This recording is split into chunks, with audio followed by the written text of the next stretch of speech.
Welcome to Mr. Fright Nights, where nightmares come to life. If you love bone-chilling, immersive horror stories that feel real, stories that linger long after the last word, then you're in the right place. Before we begin, make sure to like, comment, and subscribe for more terrifying tales. Now, dim the lights, put on your headphones, and prepare yourself. Tonight's horror begins now. I never thought my life would lead me here, standing alone in a musty old theater with only a single spotlight buzzing overhead. But that's the funny thing about chasing a dream. You end up in the strangest places. My name is Ava Ramirez. I'm 28, and for as long as I can remember, I've wanted to write. I used to scribble stories in a pink spiral notebook back in middle school. Then life happened. My parents divorced when I was 10. Dad bailed, and Mom sank into an exhausting double shift at the local diner. Money was tight, hope was minimal, and I learned early on that dreams cost more than I could afford. I live in a cramped apartment.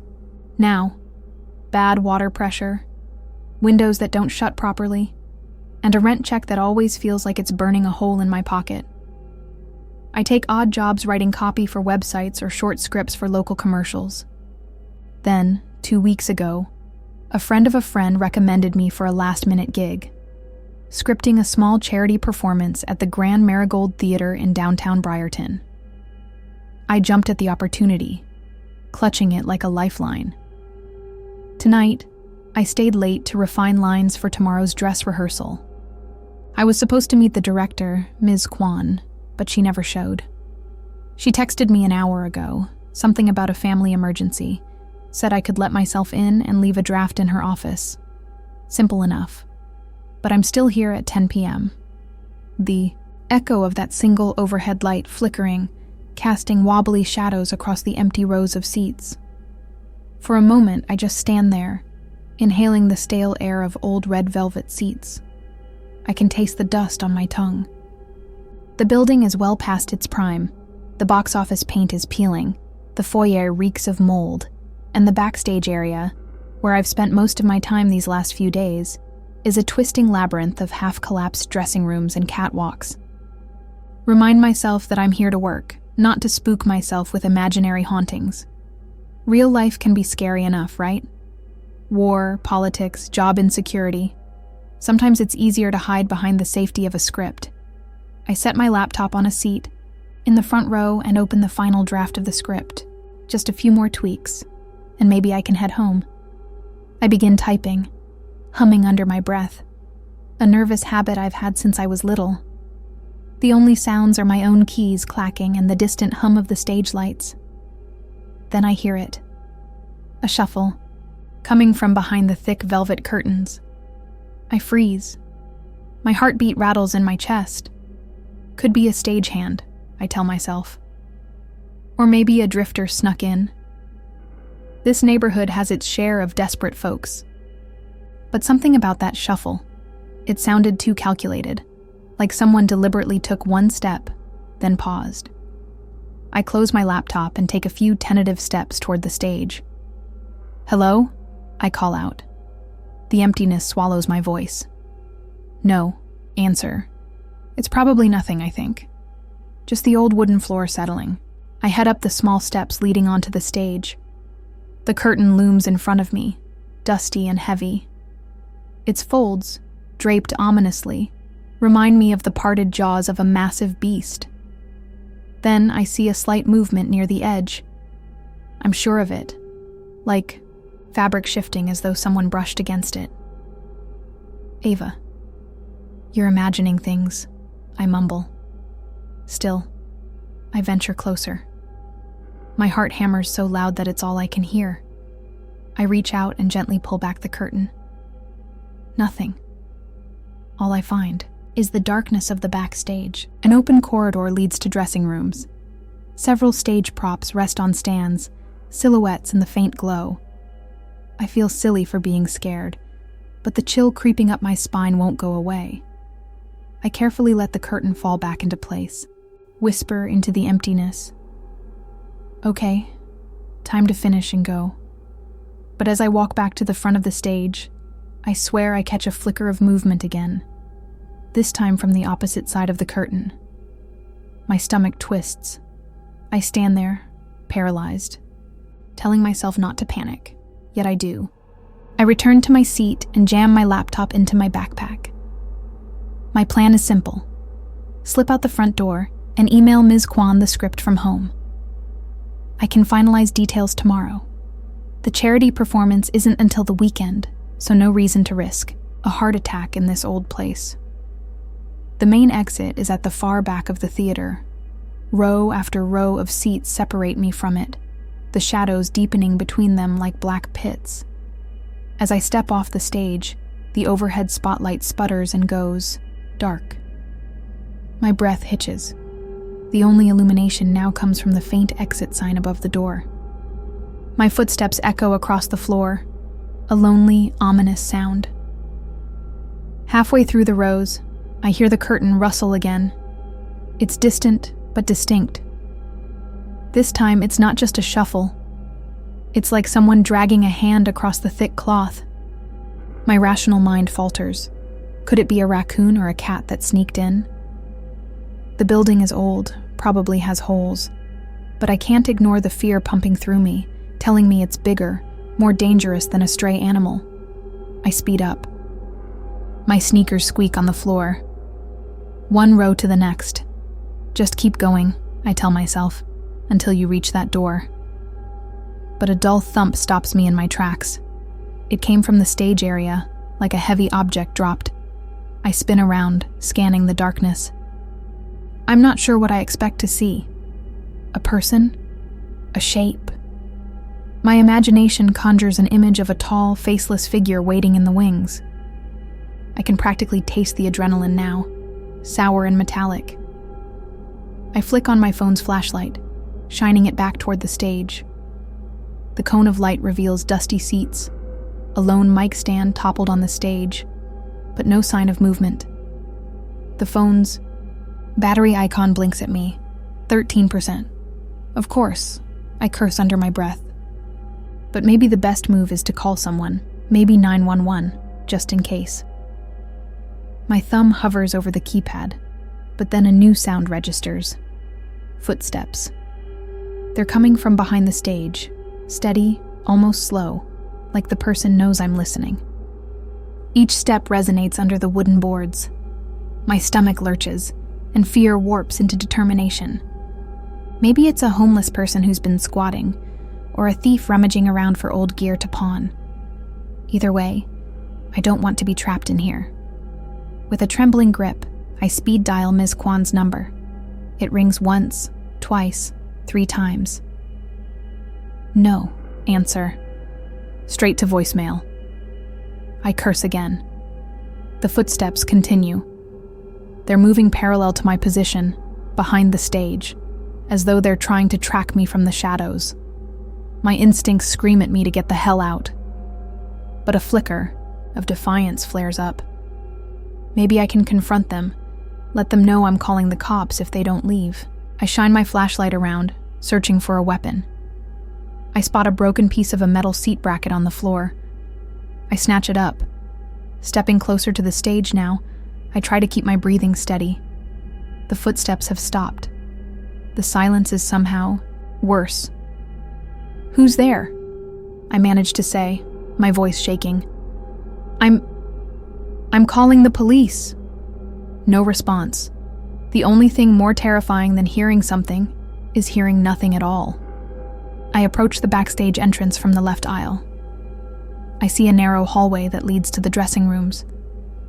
The door is slightly ajar, a dim flicker of light emanating from somewhere deeper inside. I remember earlier in the day. The lighting. There was awful, flickering fluorescence that cast everything in a sickly hue. Clutching the metal bracket, I press my shoulder against the door. It creaks open. The smell of damp carpet and rotting wood floods my nostrils. I flick my phone flashlight around. Old posters peel from the walls, plastered with decades of dust. It's like the ghosts of past performances remain here. Headshots of long-forgotten actors, show titles in bold, swirling fonts. I shuffle forward. To my left is a row of dressing rooms, each with a cracked mirror and a vanity covered in cosmetics from who knows when. On my right, a storage closet with a broken padlock. The footsteps must have come this way, I think. My phone pings. A text. Message. I nearly drop it in fright. The screen shows Ms. Kwan's name. I exhale in relief and read it. If you're still there, be careful. The caretaker said he heard noises. Please leave ASAP. Caretaker? I had no idea the place even had one. My heart thrums. At least Ms. Kwan believes I'm not imagining things. But there's an odd detail in her text. The caretaker said he heard noises? That means someone else is definitely around. But who? I tuck my phone away. My battery has dropped to 10%. I have to make each second count. My footsteps carry me deeper, into the corridor. The flicker of a lone fluorescent tube overhead casts dancing shadows on the walls, shapes that seem to shift whenever I glance away. At the end of the hallway, there's a T-junction. One direction leads to the prop room, the other to the catwalk stairs. I know from experience that the catwalk is a dead end, just a high walkway over the stage. The prop room might connect to an exit. If memory serves, there's a side door leading to an alley. With any luck, it's not locked. The second I step toward the prop room, I hear a gentle scraping sound from behind. I spin around. Flashlight, pointed. The corridor is empty. My pulse is hammering. For a moment I consider that maybe it's the caretaker. I should call out. Ask if that's him. But intuition says not to. Something is off. And if it isn't him, I might be alerting whoever else is creeping around. Swallowing the lump in my throat, I head for the prop room. The hallway seems to stretch, on forever in the dim light. Just as I reach the door, it bursts open from the inside, nearly knocking me over. I stagger backward. A tall figure stumbles into the hallway, arms flailing. By reflex, I raise the metal bracket. I'm about to swing when I realize it's a woman. One of the stage workers, I think. Her eyes are wide, terror etched into every line of her face. She locks onto me with a frantic gaze. "We have to leave!" she hisses, voice trembling. "He's in here!" I open my mouth to speak, but she grabs my arm and pulls me into the prop room. My flashlight beam flickers across disorganized boxes of costumes, set pieces stacked to the ceiling. There's only one bulb illuminating the space, swinging from a single cord in the center. "Who's in here?" I ask, catching my breath. "The caretaker?" She shakes her head. She's too rattled to form a clear response, eyes darting around like a trapped animal's. He's not the caretaker. He said he was, but her words tumble out in a manic rush. He cornered me by the stage, asked me all these questions about you, about Ms. Kwan, about the performance. Said he needed to fix the lighting. Then she stops, eyes going wide. A sound from somewhere in the hallway, a slow, scraping footstep. She puts a finger to her lips, signaling me to be silent.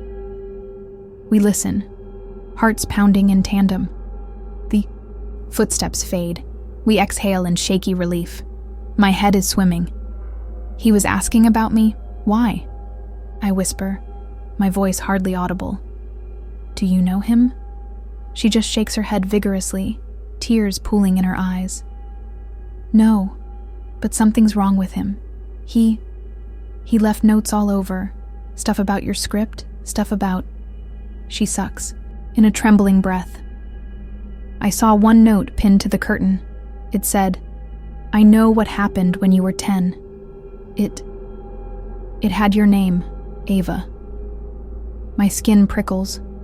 The tiny hairs on my arms stand up. When you were 10. The divorce. Or the night. Dad never came home. The wound I never let heal. How could a stranger possibly know? I press my palm to my forehead, trying to steady myself. Is there a side exit here? She nods. Back of the room to the left, but it's locked from the outside. I tried it. Unless you have the keys. Curse under my breath. The caretaker presumably has them. But if he's not the caretaker, then who? Everything about this place feels twisted now, like the theater itself is conspiring to keep us trapped. I glance around. Rows of old costumes. Moth-eaten. Suits, masquerade masks, frilly dresses that might have been used decades ago. The single light bulb sways gently, creating an illusion of movement in the shadows. My companion is trembling, hugging herself. Footsteps again, closer this time, coming from the corridor. We both stiffen. Slowly, I turn off my phone's flashlight, plunging us into near darkness.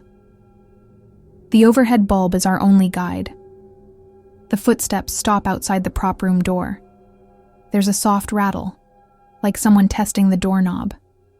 I feel a scream building in my throat, but I swallow it back. I grit, my teeth, my knuckles whitening around the metal bracket I'm still holding. Then a voice, low, calm, and deadly. Ava.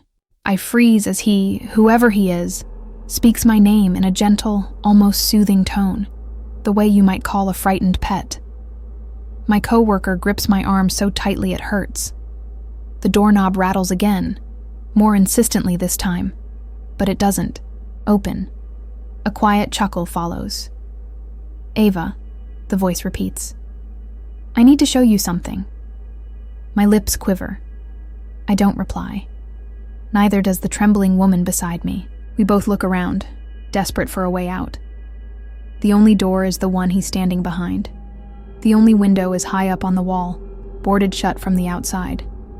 He knocks softly. You came here to finish your script, right? I read it. It's beautiful. Except, you left out the part where your father left you.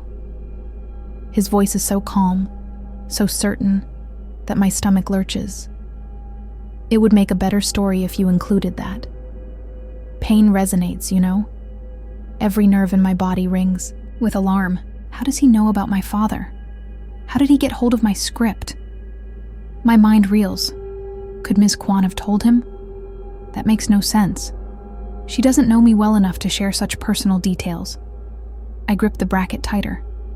Next to me, the stage worker, her name is Lila if I recall correctly, manages a ragged whisper.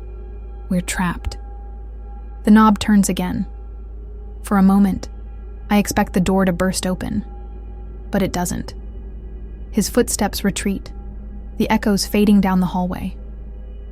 That's almost worse. At least if I knew where he was, I could react. Now he could be anywhere, planning any next move. In the tense silence that follows, I remember the phone in my pocket. Maybe I can still call the police.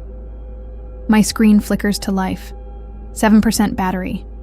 Enough for a quick call. I punch in 911, breath held. It rings once, twice, a click. But no greeting, no dispatcher voice. Just static. Then a hollow beep. The line goes, dead. Lila is crying softly now. We're never getting out, she sobs, eyes darting around. He's locked all the doors. He's going to kill us. I bite back my own panic. We can't stay here, I say, forcing determination into my voice. We'll find another way. The windows, maybe.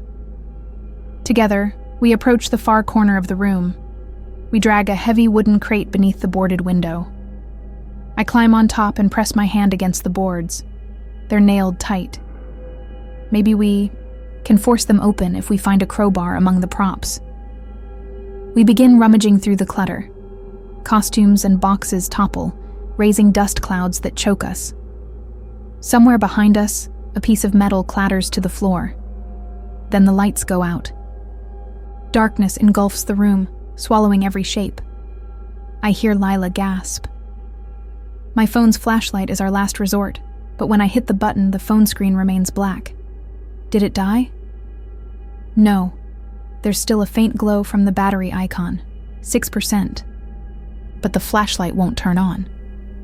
Damn it, I curse under my breath. We're in pitch black, and my heart is pounding so hard it might burst. I can hear Lila's breath, fast and panicked. Somewhere behind us, near the door, something scrapes against the floor. My hand clamps over my mouth to stifle a scream. The caretaker, whatever he is, might have come back. I hold my breath, listening. There's another scrape, then a soft click, like metal against metal. I don't wait to find out more. I fumble, forward, feeling with my free hand for the crate, the table, anything. My fingers brush a pile of costume jewelry, a plastic tiara that clatters to the floor. Lila grips my sleeve. We move blindly, bumping into boxes, tripping over loose boards. Fear crackles through my nerves like electricity. Then a flash. Some emergency light or a battery-powered lamp flares to life in the hallway outside. Through the crack under the door, I see a faint glow. Shadows shift across it. He's there. You're running out of time. His voice calls softly. These walls have so many stories, Ava. This is just one more. I can't take it. I rush at the door, bracket in hand, and kick it hard. The door rattles in its frame. If I can catch him off guard, but the handle doesn't budge. It's locked from the outside. My stomach twists. The only thing left is the window. Lila and I scramble back to the boarded opening. Using the metal bracket, I pry at the wooden slats. They groan, nails creaking. It moves an inch, maybe 2. My arms ache from the effort, but adrenaline keeps me going. Suddenly from behind me, I hear a faint hiss. Then Lila screams, a short, piercing cry that cuts off abruptly. I whirl around, but it's too dark to see. Lila, I whisper, voice trembling. No answer. I swing the bracket blindly, hitting the edge of a box. Panic surges. My chest tightens. Something's horribly wrong. She was standing next to me, but now I can't hear her. I fumble for the phone again, punching at the screen. The flashlight flickers for a split second, enough to reveal an empty space where Lila had been standing. She's gone. My senses go numb with terror. She was right next to me.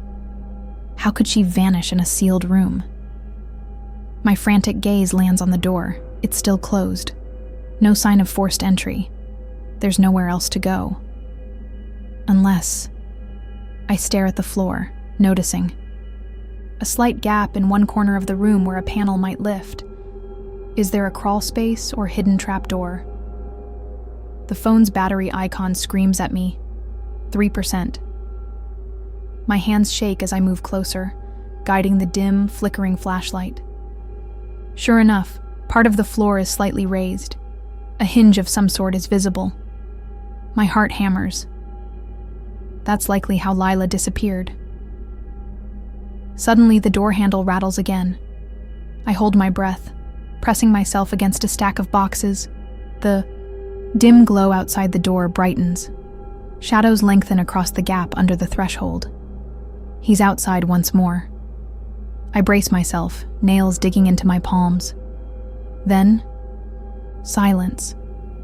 He doesn't speak, doesn't try to come in. After a long, agonizing moment, the glow retreats. I exhale, my breath shaky. I fix my sights on the trapdoor. If Lila was dragged down there, or if she fell, either way, it might be my only chance to escape him. Steeling myself, I wedge the metal bracket under the small lip of wood. It lifts with a groan, revealing a narrow staircase leading down into darkness that smells of mildew and rot.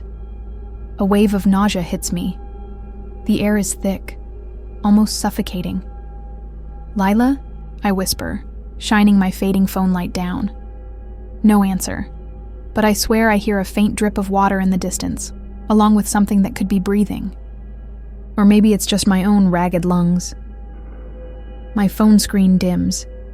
1% battery. This is it. With my heart nearly exploding, I descend one step, then another. The dark swallows me. My phone dies completely, leaving me with only the echo of my heartbeat and the memory of that voice calling my name. I stumble at the bottom step, nearly falling onto a damp concrete floor. I wave my hand in front of me, finding a slim corridor. It must run beneath the stage. Each step forward splashes slightly in, a shallow layer of stagnant water. My eyes gradually adjust, picking out subtle shapes in the gloom. Wooden pillars, old pipes, a tangle of wiring. The corridor extends maybe 30 feet before turning a corner. Suddenly, a soft moan. Lila? I follow the sound, heart pounding. My breath is loud in the cramped darkness. My foot hits something, and I realize it's a flashlight. I pick it up, fumbling for the switch. A dim beam sputters on, illuminating a horrifying scene. Lila, crumpled against a wall, eyes half open. Blood trickles from a gash on her forehead. She's conscious, but barely. I kneel beside her, pressing a hand to her cheek. Lila! Hey, hold on. She focuses on me, lips trembling. He's behind everything, she murmurs. He knows about your father, about me, about everyone who's worked here. Tears roll down her cheeks. I tried to fight him. He laughed. Then everything went dark. My mind reels. Did he drag her down here? But how did he vanish so quickly? I look around wildly, searching for any sign of him. The corridor is empty, eerily quiet. I help Lila to her feet. She can barely stand. Her voice shakes as she speaks.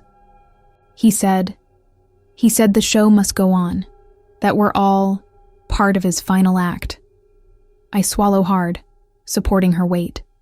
We hobble forward, following the corridor, hoping it leads to an exit. The flashlight reveals broken furniture, old set pieces stored beneath the stage. Then my beam catches a door at the end of the hall. Relief surges. If we can just get outside, we inch closer. The door is metal, with chipped paint. My hand trembles on the handle. It's locked, but there's a keyhole. Maybe it's the caretaker's domain. Could the key be nearby? I glance at Lila, who's shivering from blood loss or shock. We have seconds, maybe minutes, before she fades again. Desperation claws at me. I raise the metal bracket, about to smash the lock. Then a voice from behind so close it sends me whirling. Ava, he says, stepping from the shadows. Why are you leaving? The finale's just begun. In the flickering flashlight, I see him at last. Overalls splattered with paint, a ring of keys around his neck, and a face that's both calm and feverishly intense. He looks harmless, like a worn-out handyman with tired eyes. But there's a cruelty in his expression that makes my blood run cold. I did my research, he says, smiling. You've got such a tragic story. Father left, mother sank into debt, all that quiet resentment fueling your creativity. He waves a piece of paper in the air, my script. This place is perfect for you, for all your secrets. Rage and terror boil over. I grip the bracket, stepping protectively in front of Lila. Open that door, I say, voice trembling but determined. He just smiles. There's more to see. You've only just scratched the surface of your own darkness. In a burst of adrenaline, I swing the bracket at him. He tries to dodge, but it catches his shoulder. He staggers back with a grunt. I see something in his hand glint. Could be a knife, a tool. I can't be sure. But he lunges, slashing at me. I jump back, the blade missing me by inches. Lila slumps against the wall, too weak to fight. My second swing knocks the keys from his neck, and they clatter to the floor. His face twists in fury. He lunges again. I scramble to snatch the keys, heart galloping in my chest. He slams me against a pillar, knocking the wind from me. The flashlight falls, rolling away and casting a skewed beam across the water. He leans in, breathing ragged. "Your father, Ava, he's in every line you write. You think you can just escape him?" Spit flecks his lips, eyes wild. Mustering every ounce of strength, I knee him in the stomach. He doubles over with a wheeze. I dive for the keys, ignoring the pain in my back. Metal jangles under my hands. There are at least 10 keys on the ring. Frantically, I crawl toward the door. My pursuer recovers, footsteps splashing behind me. I try one key. No luck. My fingers shake uncontrollably. Another key, slip, another. Each second feels like an eternity. Behind me, I hear him cursing, spitting, gaining ground. The third key slides in with a click. It turns. The door swings open. Fresh, cool air rushes in, mixing with the stench of damp. I drag Lila through, and we tumble onto a narrow alley behind the theater. Streetlights glow in the distance. We're free. He appears in the threshold, panting, rage contorting his face. For a moment, I'm sure he'll lunge after us, but sirens pierce the night. Blue and red lights flicker at the mouth of the alley. Someone must have reported screams, or maybe they saw the lights flicker in the old building. He stares at me, a twisted sneer on his lips. Then, in one fluid motion, he disappears back into the darkness, slamming the door behind him. I collapse to the asphalt, Lila beside me, our breaths ragged. The cops arrive seconds later, shining flashlights in our eyes, asking frantic questions. I try to explain. I point to the door where he vanished. By the time they break it open, the corridor is empty. No footprints, no caretaker, no sign of the man with my script. It's like he evaporated. I cradle Lila, who's barely conscious, telling the officers everything I can between gasps of air. They search the entire building, but find no trace of him. No notes pinned to the curtains, no sign of forced locks, nothing. The real caretaker eventually arrives, an older gentleman who looks baffled by the situation. He's never heard of the man I describe. I sit in the back of an ambulance, shivering under a blanket, staring at the towering marquee of the Grand Marigold Theater. I can't shake the feeling that he's still inside, hiding just behind the velvet curtains, whispering lines from my childhood. Even with the paramedics fussing over Lila and me, I can't feel safe. A question echoes in my mind. How did he know so much about my father?